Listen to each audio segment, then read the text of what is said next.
Hello and welcome to another Green TV Foundation Live. And tonight we have Steven Kirby. So hello, how are you? I'm good, Gail. How are you? Yeah, not too bad. It's been a busy long day, but I'm ready to chill. Literally after this, so it'll be a nice hot bath and chill for the rest of the evening. So Steven, Nice. I know who you are. I've done a little bit of info about you, but tell our audience out there who you are and what you do. Right, my name's Steven Kirby. I am a life coach and a hypnotherapist, among other things. I set that up 2 years ago, and yeah, I help people with mental health and advise people. That's brilliant. So, Steven, I'm going to talk about something that happened in January 2011. Would you like to tell me a little bit more about what happened there, which was quite life-changing? Yeah, basically, how well this started was 2011. I was involved in an accident at work. I was a digger, a 360 operator, driver operator. Was doing quite a big job installing a new fire hydrant system on a local site. And it's a normal day, turned up to work, 6 of us on the job, and we was doing a hydro pressure test. Now, I won't go into it too much in that aspect of it, but we was doing a job that we wasn't trained to be doing, looking back now. Wow. The communication wasn't too good. And literally this pipe got up to pressure. We had it up to about 18 bar of pressure, and the test end kept leaking. There was 60 meters of pipe full of water. We had 2 young kids in there who was like 19 and 20, who was like just young workers with us, apprentices, and they'd been in trying to tighten these nuts and bolts up to stop it leaking, and it carried on. So because I lifted weights on a regular occasion. I've trained since I was 16. I jumped out my machine and I said to the guys, "Look, you two, I'll get in. I'll tighten them all up once and for all. We'll get done. We can go home." Right. Wow. As I stepped into the trench, I didn't take a spanner on me. As I reached up for the spanner, the end blew off like a cannon. And the next thing I knew, I was underwater. I didn't know what had happened. I didn't know which way was up. It was literally like being in a washing machine is my only way of describing it. Wow. But I thought I was in the Humber. I had no idea where I was. I didn't know I was at work. And yeah, it turns out the pipe had filled, the weld had filled. It had moved my dig around like 3 meters or so. But somehow physically, I walked away with stitches and battered and bruised. So it was some sort of mechanical failure, It was. was it? Just Yeah, it was just the way the pipe had been put together. right. It was 600 mil pipe, so it's quite wide pipe. It's all on my LinkedIn, so anyone can go on there and have a look. They can look at my website, and there's more in depth on there too. But yeah, it failed, and I was lucky to still walk over my leg, like have all my limbs together, because no one understands how it didn't kind of cut me in half, because it went directly where I was going. Wow. So lucky But to be alive then. yeah, somehow I survived it, but that's kind of how the coaching started, because physically, like we said, I was really, really lucky, but Yes. mentally, that very first night, flashback started as I was trying to sleep, and literally relived the whole experience again. Woke up, adrenaline going, like not knowing where I was, panicking.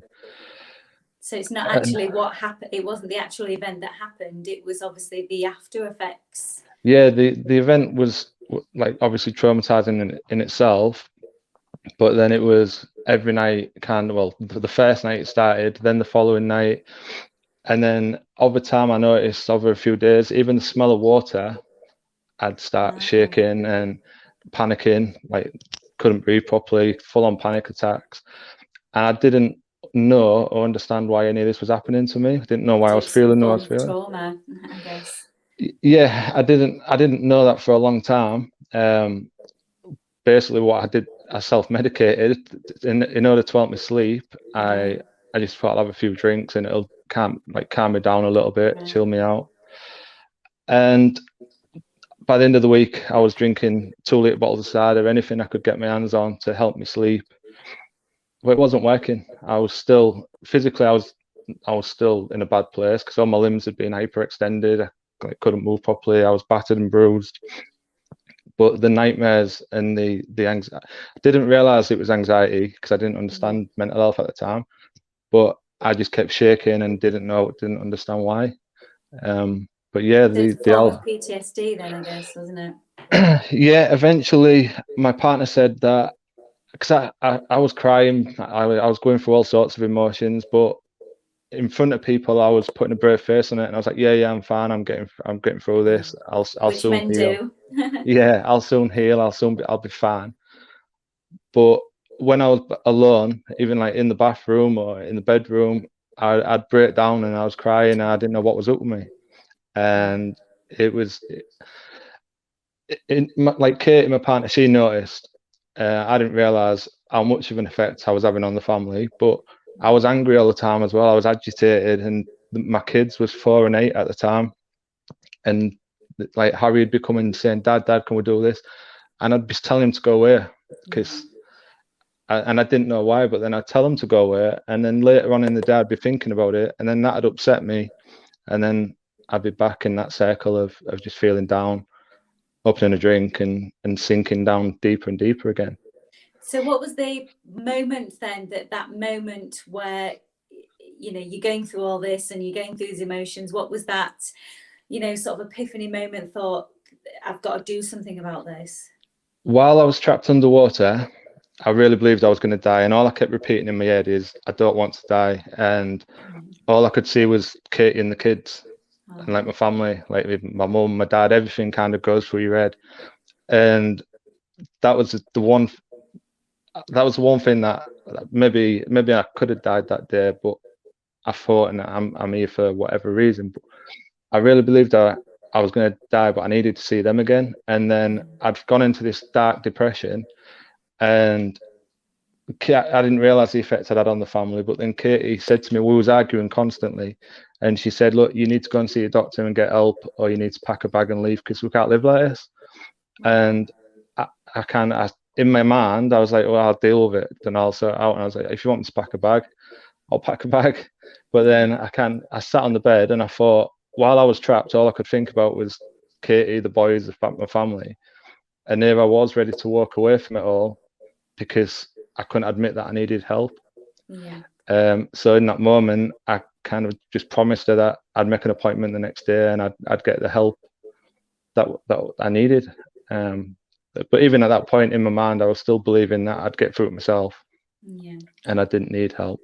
Because that's the man's stiff upper lip thing, isn't it? It's not macho to admit that, is it? And you know, and that's fine. It's society and what we're trying to change this by doing these shows and encouraging, men to speak out and set that trend, same for women. But yeah, well, I've worked in construction all my life and demolition. So I've always had the banter with all the guys from being a young kid. I was brought up to believe you had to be tough.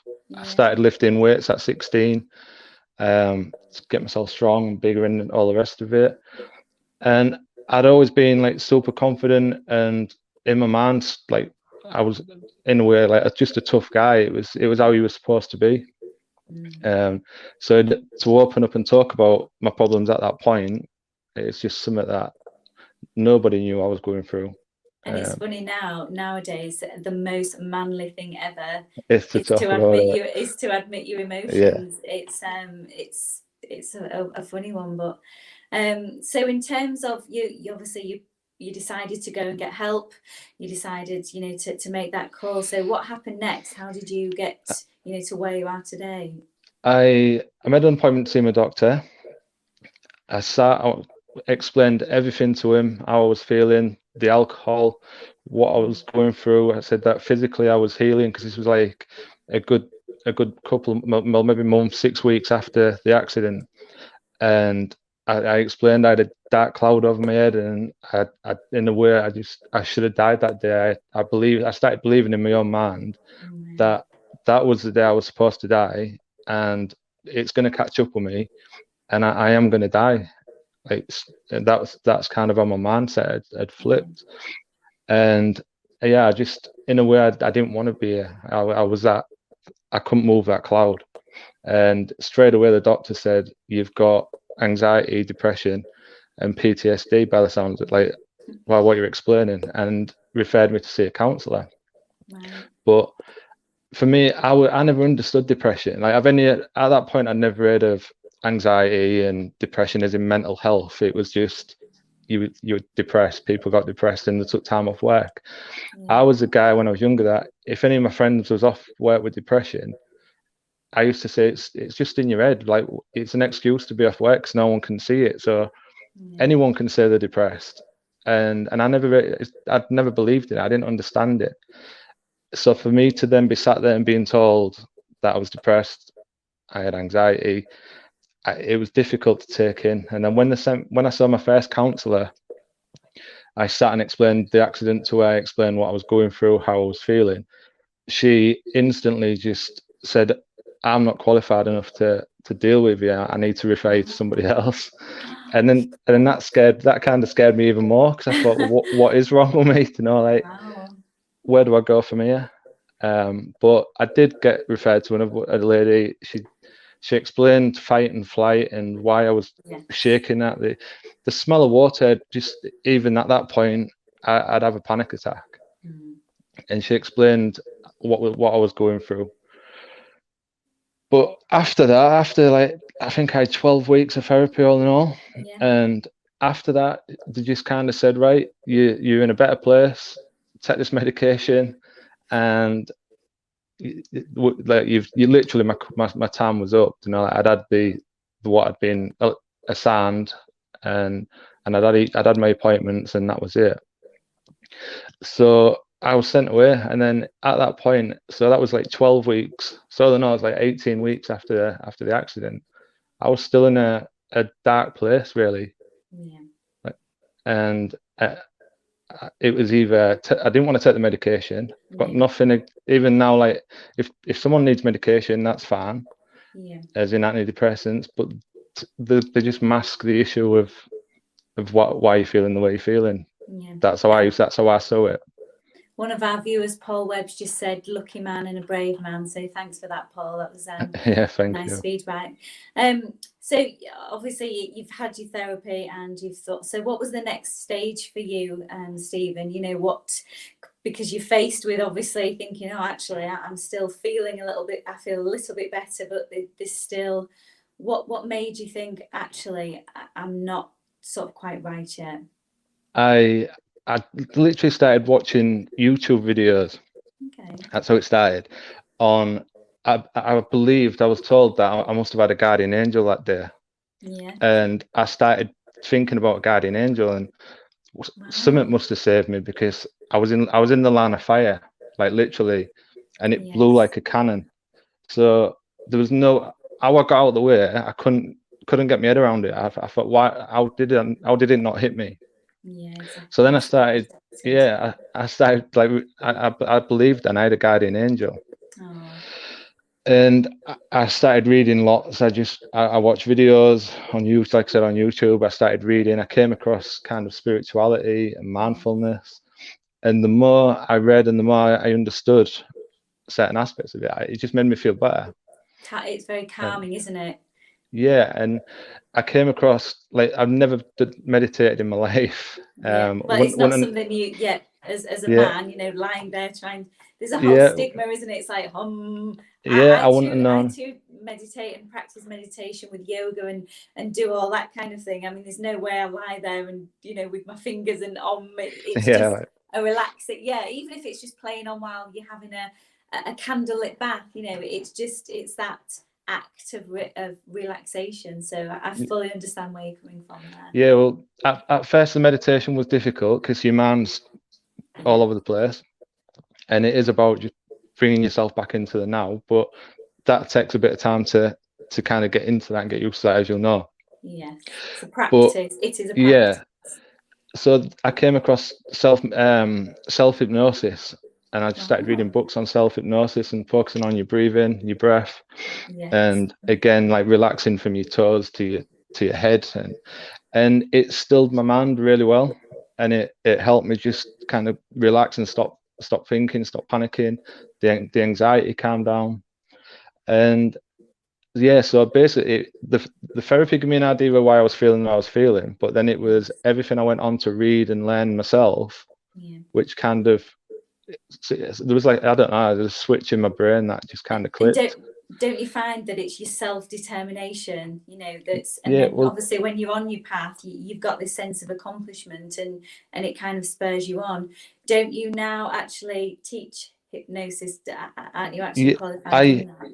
Yeah, I'm a certified hypnotherapist. Yeah. So I'll use scripts what I've made up myself and what helped me.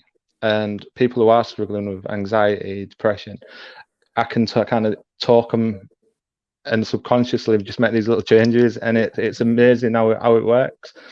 It's, yeah, the amount of people that I've helped just transform their lives just through a few words.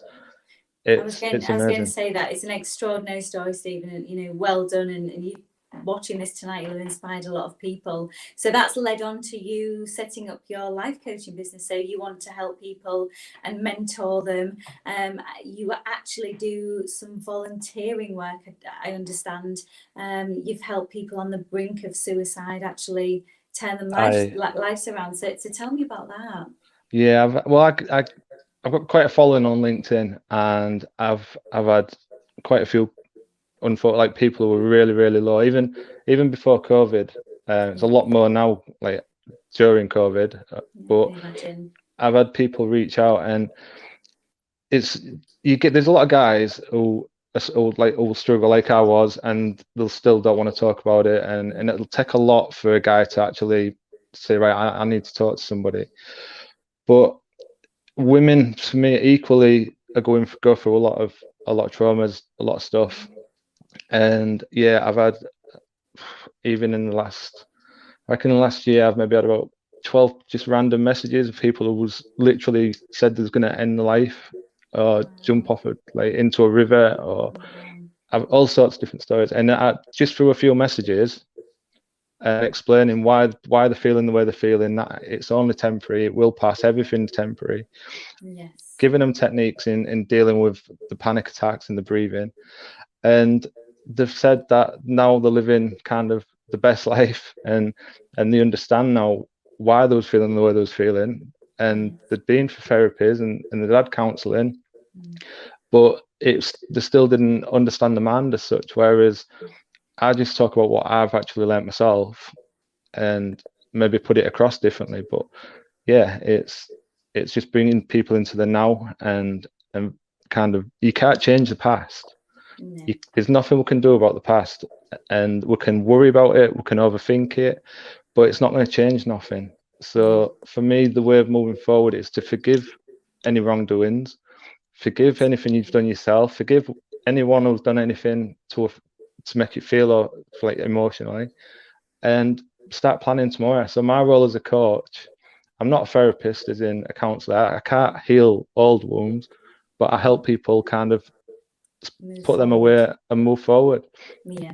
And I find that works for everybody.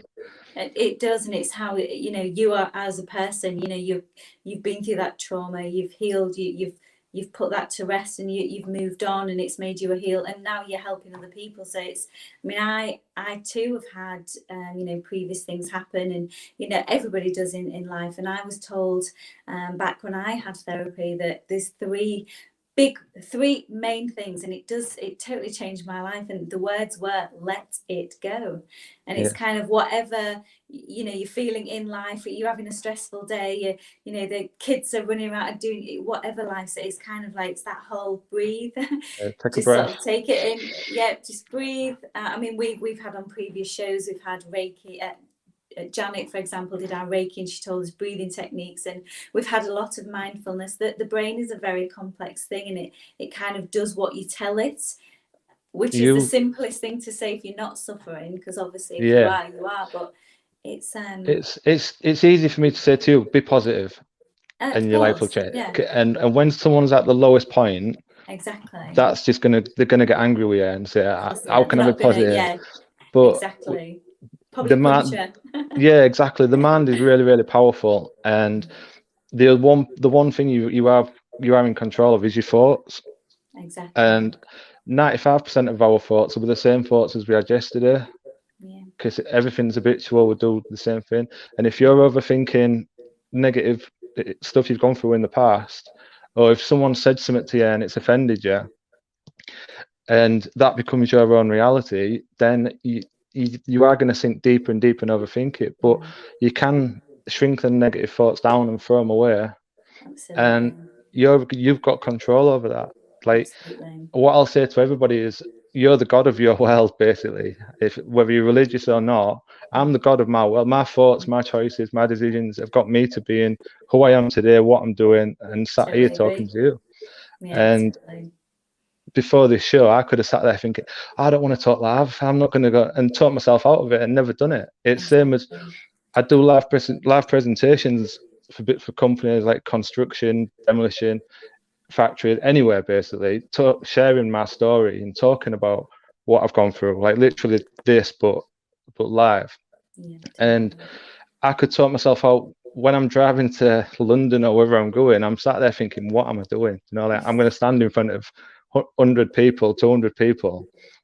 Why am I putting myself through this? Yeah, But if I can make one person stop and reach out if they're going through any problems, or if they're on site and they're told to do something that they're not trained to do, but they do it anyhow, because if they do it, somebody else will do it.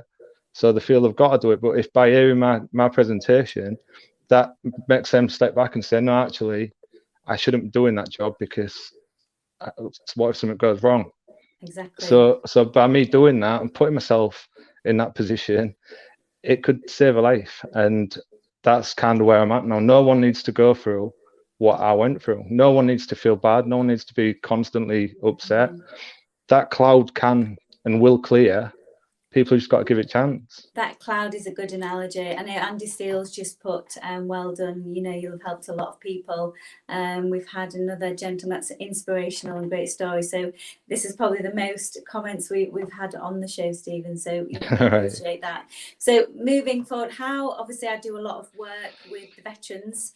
You know, how can you help the veterans? What advice would you give to them to, you know, some of them are struggling, not all of them, you know, it's not a given you go in the forces and you're going to get PTSD. Exactly. It's not, you know, it's not everybody does, but what advice would you give to them? Yeah, it's basically with the PTSD side of it. The guys, the veterans, I've spoke to a few veterans before locally, and they're kind of trained to run towards danger. Yes. So they've kind of got it within it. Like, you've got your conscious mind and your subconscious mind. So, or your limbic mind, basically, is your breathing, all the stuff you do naturally without thinking about it. Yeah. Your functions, yes. Consciously, if you're always thinking. So, like, for me, the smell of water, it sent me into a shaking mess, and I didn't understand why it was happening. But even when I understood why it was happening consciously, my body would still do it, because it's like remembered it. Yeah, like subconsciously, your brain just wants to protect you or give you pleasure. So it's kind of it knows something what's caused it trouble before it's caused danger, and that's how it triggers it. And for a lot of the guys, a lot of the veterans, they might hear a loud noise and something that'll trigger it, and they'll know they're safe, but they'll still get that anxiety feeling, and they won't want to talk about it. But you can change. Like, for me now, I can go swimming. The water doesn't bother me no more. But that's because I used NLP, which is like neuro linguistic programming, to change that day. So when I was trapped underwater fighting what I believed for my life, when reality I was just getting thrown about, I imagine it different now. I think back about it, and it was just I was swimming. You know, like, it was just something. I don't look. Yeah, I've just changed the way I think about it. And you're still here, you know. I'm still here, precious, isn't it? It's so gift. But yeah, and for them guys to sit, and I know a few who literally similar to myself will just drink like every night of the week, just to kind of it numbs the pain. You fall asleep, you wake up, and and it is a way of, in the mind, it's just a way of not feeling those feelings, but that causes the depression to get worse, because alcohol is a depressant. Yes. But by just talking to somebody, having a set of ears who's just going to listen to what you're going to say, can make all the difference. But if you're not sharing it, if you're not talking about it, nobody else is going to know. So like even with myself, Katie saw and the boys saw that I was in a bad place because they were with me 24/7. Yeah. Otherwise, at that point, I was off work for 6 months, so we was on top of each other like all the time. For when I saw mum or friends, they just thought I was me, like happy, go lucky Steve, confident. Because that's But the the front reality, you put on, isn't it? yeah, and because I'd gone from being, I was the most confident guy, and I went to the least confident guy, no self worth anymore. Everything had kind of gone out the window, but I could still put that front on, and I was like, yeah, I'm good. And that's what a lot of guys do, especially COVID at the minute. At the minute, there's thousands, millions of people struggling, worrying about what if this happens or what if that happens, what if, but you can't live your life on what ifs. So, because you're stressing and wasting energy over nothing. You're not So, living, are you? no, You're existing. You're not living, and it's not a way to be. Anxiety is just worrying about the future. And if you ground yourself into now, there's nothing to worry about because it's tomorrow. But for people who are struggling, whether it's veterans, whether it's or whether it is, just talk about it, because once that emotion's out there and you've released it, I guarantee you feel better. Once someone knows how you're feeling, you feel better. Yeah, you do. It's that weight, isn't it? That cloud lifting. It's definitely the clouds will clear. That big heavy rucksack that you feel like you've got on your back. It's once you've spoke about it, you drop it, you release it, and we're all like some people get kind of a bit caught up in they're not good enough to do this, or they don't want to talk to somebody because they might feel a bit silly or feel a bit stupid. Now, when it comes to mental health, whether it's a really small problem in someone else's mind or whether it's a massive problem, it's all the same. It's your mind, and if like some people, if you lose a family member, you're going to be sad, you're going to be upset, it's going to affect you. One of my clients was in a supermarket and he couldn't find the beans that he wanted, and because he couldn't find them beans, he put his basket down and left, and he couldn't leave his house. It just triggered in his mind. Now to somebody else, they might think he couldn't find beans, and he sank that low.